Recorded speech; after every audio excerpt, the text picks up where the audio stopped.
Hello guys, எல்லாருக்கும் வணக்கம். நம்ம இன்னைக்கு என்ன டாபிக் பார்க்க போறோம்னா கவுண்ட் இஃப். ஓகேங்களா? கவுண்ட் இஃப் தெரிஞ்சதுக்கு முன்னாடி கவுண்டுக்கும் கவுண்ட் இஃப்க்கும் என்ன டிஃப்ரென்ஸ் தெரிஞ்சுங்க. இப்போ நம்ம கவுண்ட்ன்றது பார்த்தீங்கன்னா ஒன்லி நம்பர்ஸ்க்கு மட்டும்தான் யூஸ் ஆகும். இதுதான் கவுண்ட். ஓகேங்களா? இந்த கவுண்ட் வந்து ஒன்லி நம்பர்ஸோட கவுண்ட் மட்டும்தான் உங்களுக்கு எவ்வளோ கவுண்ட் எடுக்க முடியும். இப்போ டெக்ஸ்ட்லாம் எடுக்க முடியாது. ஓகேங்களா? இப்போ கவுண்ட் இஃப்னா உங்களுக்கு டெக்ஸ்ட்டை பேஸ் பண்ணி எடுக்கலாம், டேட்ஸு அதை மாதிரி எக்ஸெட்ரா, அது கண்டிஷனை வச்சு எடுக்கிற மாதிரி. ஓகேங்களா? இப்போ நம்ம கவுண்ட் இஃப் பார்ப்போம். ஓகேங்களா?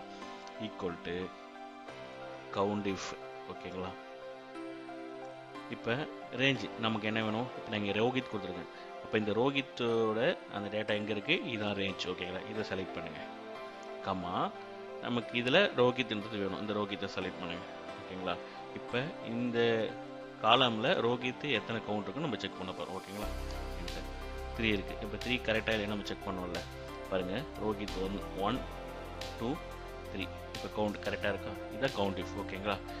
வீடியோ பார்த்துட்டு இருக்கவங்க சப்ஸ்கிரைப் பண்ணாதவங்க சப்ஸ்கிரைப் பண்ணுறேங்க. வீடியோ பிடிச்சிருந்தா லைக் பண்ணுறேங்க. தேங்க்யூ.